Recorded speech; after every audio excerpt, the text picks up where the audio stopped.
Sidang PPKI tanggal 18 Agustus 1945 dilaksanakan di gedung Suasangkin, Jalan Bejabon. Sebelum rapat ini dimulai, saya dan pemerintah berencana menambahkan 9 anggota baru PPKI. 3 diantaranya berasal dari golongan hitam, yakni Sukari, Koirul Saleh, dan Bifana. Namun, karena golongan muda masih menganggap bahwa PPKI adalah badan panjang Jepang, maka mereka mengundurkan diri. Oleh karena itu, 6 anggota baru kita yaitu Mirana Takusuma, Ki Hajar Dewantara, Mr. Kasman, Simon Dimoso, Kayu Dimeli, Mr. Kasuman Mantri, dan Mr. Ahmad Subarjo.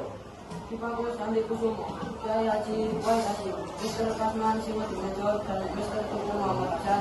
Tolong kalian agar membahas kembali piagam Jakarta, khususnya mengenai kalimat berwarna dengan kewajiban menjalankan syariat Islam bagi pemeluk-pemeluknya.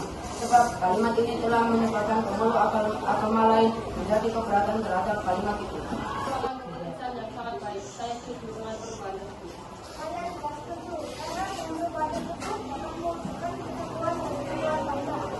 Bagaimana dengan kalimat itu ada yang Maha?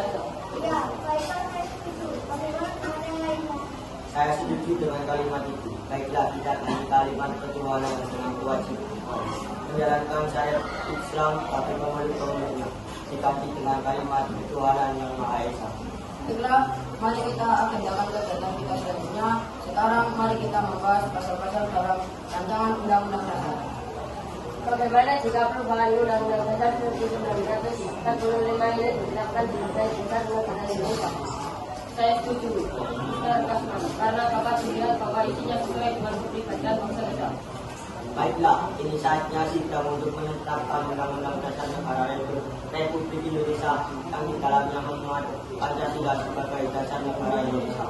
Acara lainnya dalam rapat ini yaitu pemilihan presiden, wakil dan presiden. Apakah ada usulan dari anggota mengenai pemilihan presiden dan wakil presiden ini? Saya ingin mengajukan usulan.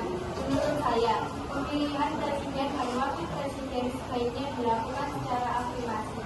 Saya mengajukan Insinyur Soekarno sebagai presiden dan Dr. Andes Muhammad Hatta sebagai wakil presiden. Apakah para hadirin setuju?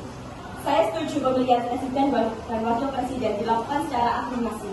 Saya juga setuju, karena menurut saya dan lainnya bahwa ketokohan dua orang ini tidak ada bandingannya. Bagaimana dengan yang lainnya? Setuju. Karena masih ada waktu, bagaimana kita lanjutkan dengan perundingan untuk membentuk sebuah komite nasional untuk membantu presiden selama majelis permusyawaratan rakyat dan dewan perwakilan rakyat belum terbentuk. Bagaimana? Setuju. Sebelum rapat ini ditutup, saya meminta tolong pada 9 orang anggota yang bersedia untuk bertindak sebagai panitia kecil untuk membahas hal-hal yang mereka beraturan Indonesia seperti pembagian wilayah negara, kepolisian, tentara, kebangsaan, dan perekonomian. Saya meminta untuk Iskandar untuk bertindak sebagai pemimpin panitia kecil ini. Apakah Anda setuju? Saya bersedia. Dengan ini rapat ditutup. Rapat akan dilanjutkan pada tanggal 19 Agustus 1945 pukul 10 pagi di gedung Samin. Saya harap anggota dan ketepatan waktunya. Terima kasih.